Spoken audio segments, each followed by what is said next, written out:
Edi Nisa Fitri. Saya Zulfairul Aziza. Saya Zaira Prajati.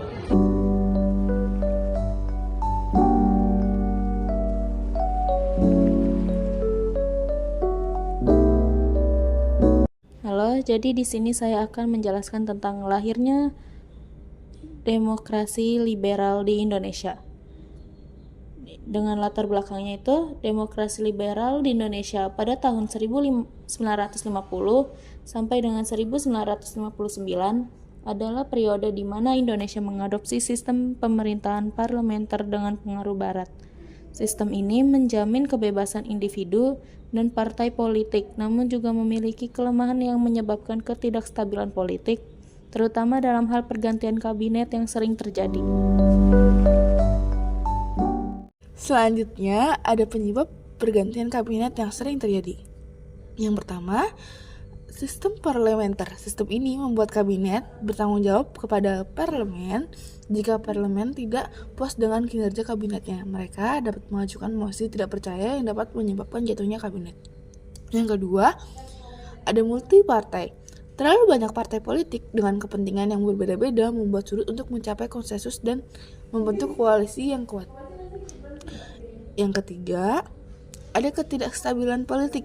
Persaingan antar politik ditambah dengan isu-isu regional dan sosial menciptakan suasana politik yang tidak kondusif.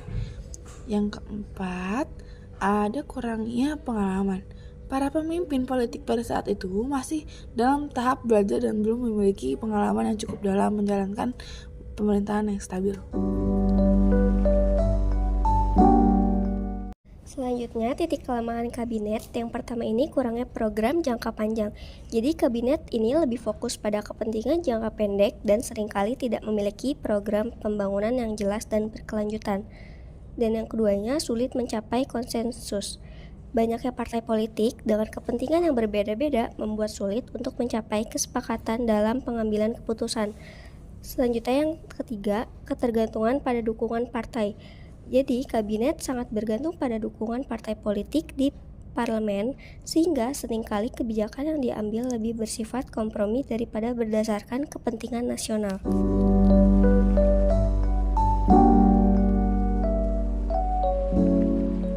Prestasi kabinet. Pertama, ada penyelenggaraan pemilu. Pertama, pemilu 1955 merupakan tonggak sejarah bagi demokrasi Indonesia. Yang kedua, pengakuan kedaulatan Indonesia. Meskipun dengan syarat-syarat tertentu, Belanda akhirnya mengakui kedaulatan Indonesia. Perbandingan dengan masa kabinet sesudahnya. Yang pertama, demokrasi terpimpin. Kekuasaan terpusat pada presiden, stabilitas politik meningkat, namun kebebasan individu dibatasi.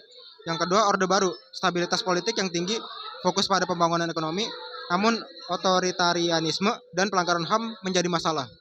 Yang terakhir, yang ketiga, reformasi, desentralisasi kekuasaan, penegakan HAM dan demokrasi yang lebih terbuka, namun masih menghadapi berbagai tantangan.